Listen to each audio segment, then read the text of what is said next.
Peace, Israel, and Yah bless. Thy righteousness is an everlasting righteousness, and thy law is truth. Today, I would like to title this segment, Coming Out of Her.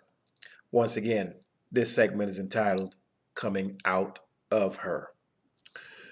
You know, our people have been stuck in idolatry for centuries, have been abused for centuries, and now that many of our people are hearing about the Most High's laws, statutes, judgments, and precepts, they're hearing that it is a much higher standard, that it is to be upheld, it is to be taught, and it is to be enforced.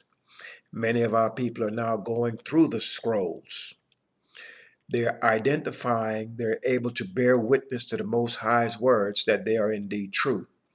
So now they are pulling out of the idolatrous church houses. They're removing themselves from the eminent high places, and they're turning towards the Most High's laws, statutes, judgments, and precepts. Now, before I go any further, brace yourselves, tighten up your jaws, do not turn to the left or to the right, or you will get hit in the mouth. We're to walk the straight and narrow way of the Most High's commandments. We're not to deviate to the right hand or to the left hand. We are to walk the straight and narrow way. Now, in the process of our people coming out of these many religious ideologies that has failed us, the Most High did tell us if we were to turn to Him with our whole heart and our whole soul, that He would indeed hear us and that He would indeed heal us. So we've been in Christianity now for centuries, and we go to church more than anyone else, and we actually go have more churches than anyone else. These eminent high places is at the corner of every street. And yet we have not been delivered. So therefore it is clear to us, or it should be, that what we have been walking after is nothing but our own vain imaginations.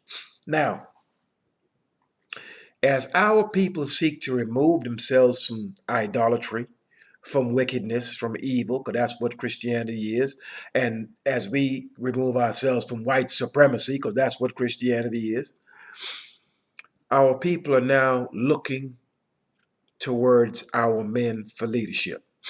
And there's many of our men, myself included, who are in the Torah, who are teaching our people to return to Torah and doing it in a manner that is righteous. We're not begging the people for money. We're not fleecing the people for money. And we're not trying to take advantage of our people. I know certainly I'm not. Many of our people are in quite a vulnerable state. What does that mean?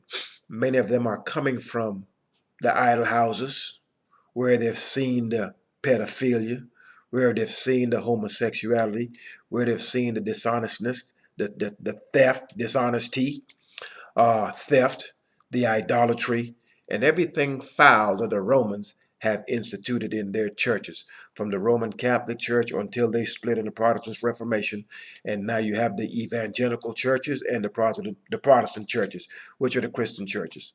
Nothing but a spinoff of Roman Catholicism. It's all the same thing. And so our people are now seeking for good leadership. They're now seeking for righteous counsel. What has happened and what we're now battling with is that some of these men who are in positions, such as the position that I do have as far as teaching Torah, are taking advantage of the people, asking them for money, making different types of promises to them, and literally stealing from them. Because our people are in a vulnerable state. They're trying to learn. They're coming out of idolatry, and they've come from all the abuses and the foul things that I've mentioned before that's in the church. They've heard of the Most High's law, statutes, judgments, and precepts. They've gone into the Torah. They've gained a grasp of it, and so now they're seeking further guidance, and they may be following, they're certainly following the Torah, but many people do have a channel or several channels by which they will gain their knowledge from and will develop a level of trust with those who are running those channels or operating those channels. This is a normal thing. We're humans, so this is a normal thing. The main objective is to follow the Torah, not so much a person. We're to walk after Torah because that man someday will die, but that Torah will remain. But I can understand the emotional attachments that someone would have to someone who has taught them something as important as the Torah. Some of our men have taken advantage of robbing and fleecing our people, especially those that are much older. The average young man, most of them understand the hustle, and so therefore they're not going to go for it. But there's a lot of our elderly, both males and females, who have actually tried to make that transition after seeing all the foul things that were done and still are being done in the churches, and have actually turned to Torah, turned to a specific organization or a specific individual, only to have that person disappoint them and rob them for their substance. That is a very disheartening thing in the house of Israel, for our people to remove themselves from that form of idolatry, turn to the Most High's law, statutes, judgments, and precepts, place their trust in someone that they think is doing right, only to be defrauded of their funds. I'm saying this because this thing is happening in Israel with men who are in prominent positions. So as you come out of her, as you come out of the wicked ways of Babylon, as you come out of the wicked ways of idolatry, you're to be very careful and circumspect when dealing with these individuals or when dealing with these specific groups. A lot of these men and a lot of these groups slash camps, if you take the money out, they wouldn't do what they're doing. They do it strictly for financial gain. Many of them are mixing the Torah and Christianity. The Christianity bit is interesting because once you put that in there, that gives you the leeway and the wiggle room by which to beg for money and try to pressure people into sending you their money. There's no standing temple at this moment. There's no stand. The Most High doesn't have a temple anywhere, and He will have one when that third temple is built and we are on those grounds. Until then, there's many men that may stand up and say that they're a Levite. Most High said He will choose from our Levites when we return back onto the land, and I'm going to ride with that. Some men think that there are Levites. Well, there might be, but based on what I've read in the holy text, the Most High said He will pick up our Levites when we return, and I'm going with that. So therefore, the men, myself, and those who are teaching you in righteousness, we are in captivity with you. We are enduring the same hardships as you. When one of our sons or our daughters are killed on the TV, when you see it and it hurts you, when I see it, it hurts me as well. So I have to deal with the same strife and affliction that you do. The fact that I've turned to Torah, return unto the Most High's law, statutes, judgments, and precepts, and I do the things that are right in His sight, He certainly has caused my enemies to be at peace with me. He certainly causes me to have peace within my house and within my own heart and mind. That way, when I lay down and close my eyes to get some sleep, He grants me rest. He grants me peace because of this law. And a man that has not turned to the law may not be granted that peace. However, I have to go to work to provide like my family, just like you. And it would be an unfair thing, and it would be certainly an unrighteous thing for me or any man to get up here and teach the Most High's Torah for profit. I'm going to go to work and put my time in at my job to face my family just like you. It would be an unrighteous thing for me to sit around and beg for money. It's beneath me to do that.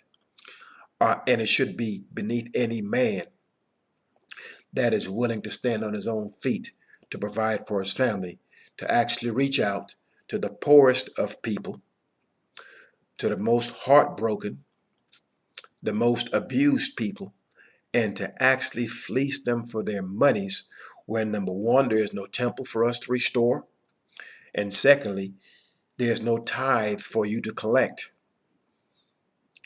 There is no temple, and these men cannot prove to you that they're Levites. So as you come out of this Christianity that we have been a part of and have been trapped and snared because we've had this stumbling block before our faces, as we come out of this thing, I would like our elderly males and our elderly females, those of the house of Israel as well as those of the nations, to be very careful with whom you're dealing. Make sure you understand that Torah carefully, and do not send these people, do not allow them to fleece you for your money, because then it becomes a disheartening thing. And someone who left the Christian church and is now coming into Torah and meet one of these conniving Israelites out here, then all of a sudden it breaks your trust. It causes you to turn away and go back into something that you really have no business in anyway, because you were moving from one thing to another and felt you were moving in a better place. And then you got there and realized, man, it's the same old hustle. So old habits die hard within the children of Israel. These crooks that were in the Christian church are some of the same crooks that are now trying to teach Torah and claim to be Israelites. And some of them are Israelites. They're just unrighteous Israelites. So we're to be mindful of these men and watch for them at every turn. And they must go to work and earn their keep just like we do, because we are in the same captivity. So don't allow anyone to fleece you for your monies. Now, besides the fact of fleecing you for your monies, there are many that will take advantage of you from an emotional standpoint, especially as it pertains to our females. So we know good and well in the Christian churches, there's been there's been a breach of trust between many of the quote unquote church leaders and the females. Our men must understand, once we decide to take this role, it is a responsibility to the Most High, His law, statutes, judgments, and precepts.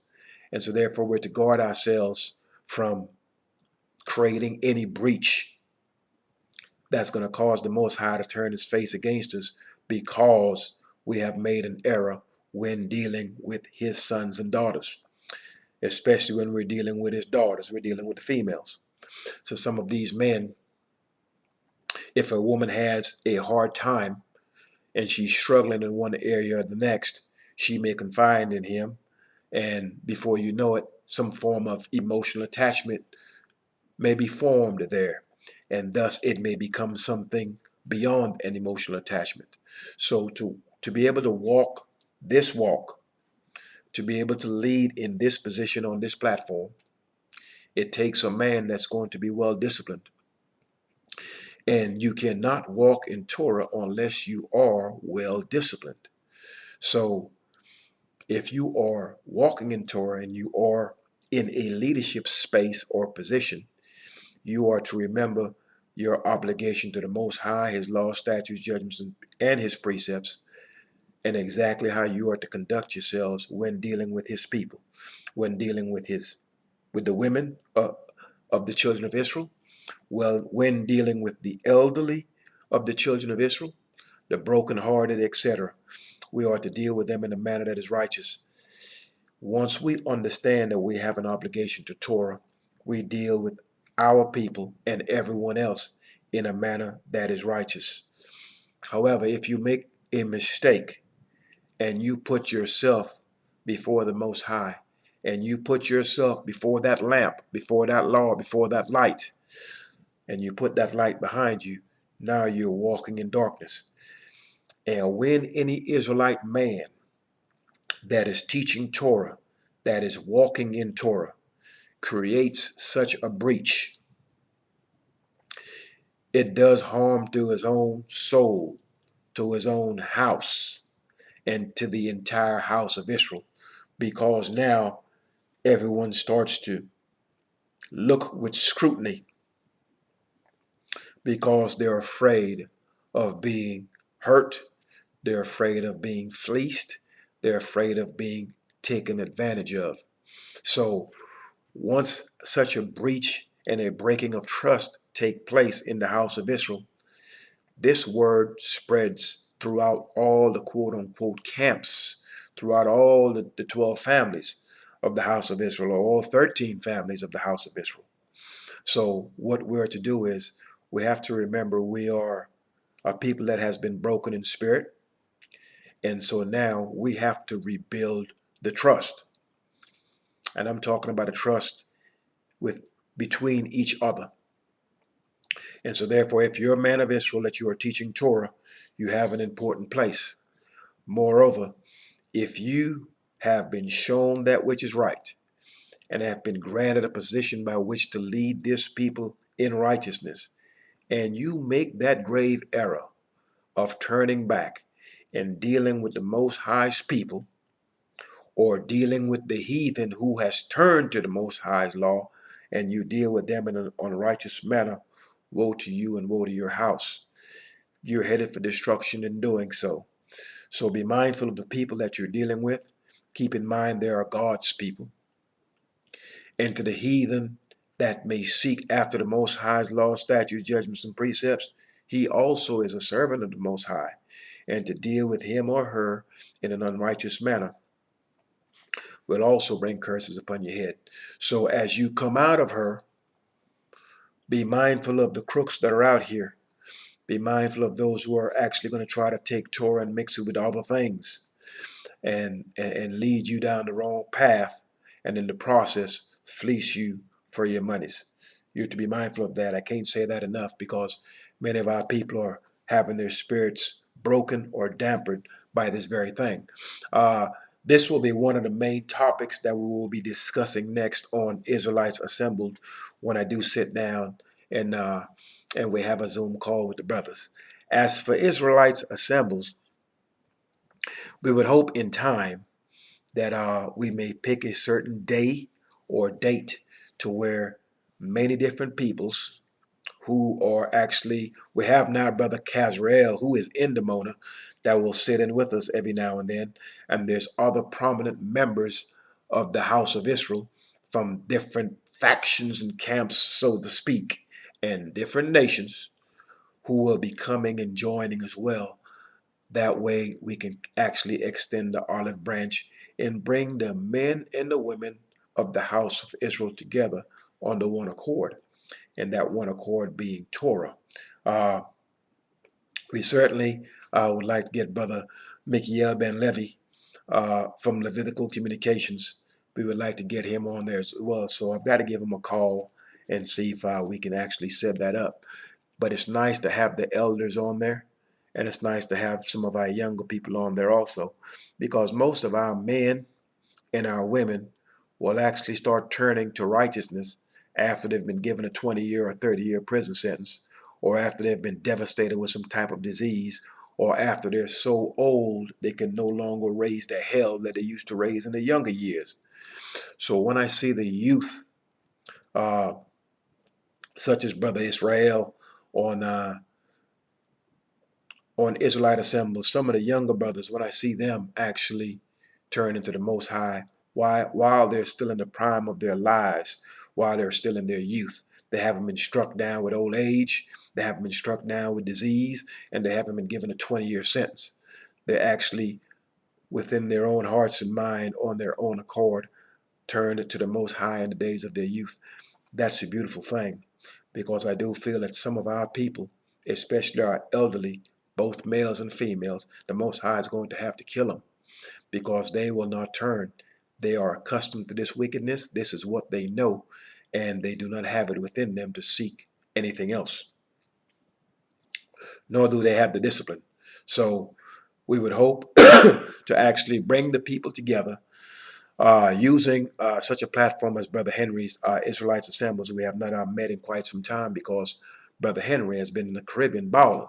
So when he returns from his vacation, we will all certainly sit down and actually address this folly that we're seeing in Israel, where these men are causing the faithful to give them some money, and they're literally dealing with them in an unrighteous manner, making promises that cannot be kept, and taking their monies. and leaving them literally in the dark.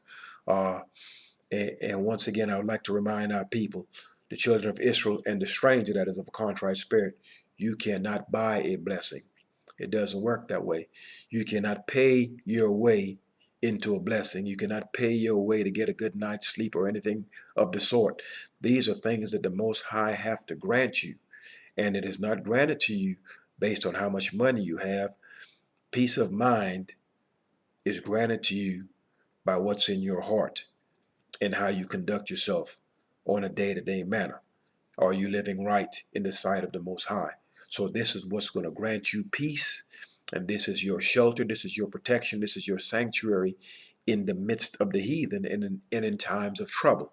So do not feel as though that you can somehow pull out your checkbook, stroke a check, and send it to an Israelite, and somehow your sins are forgiven. It doesn't work that way.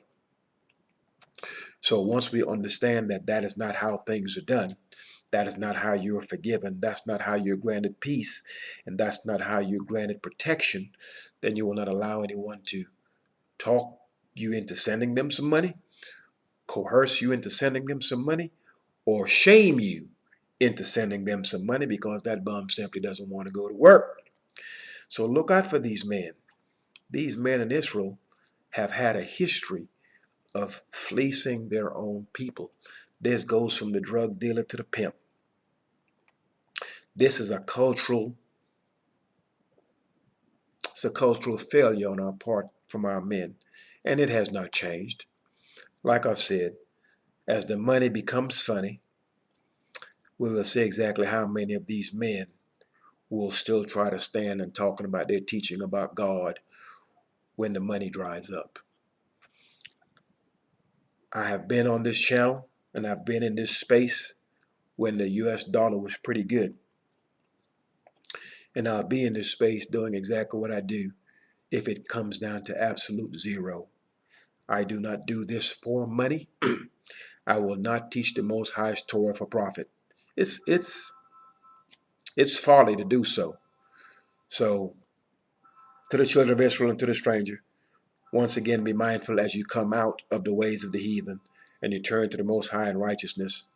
Be wary of who you're dealing with and do your best not to be coerced, shamed, or conned into sending anyone money that has made some false promises unto you. Peace, Israel, and Yah bless. Thy righteousness is an everlasting righteousness, and thy law is the truth. And peace to the stranger that will take a hold of the Most High's law, statutes, judgments, and precepts, and do them. Peace, Israel.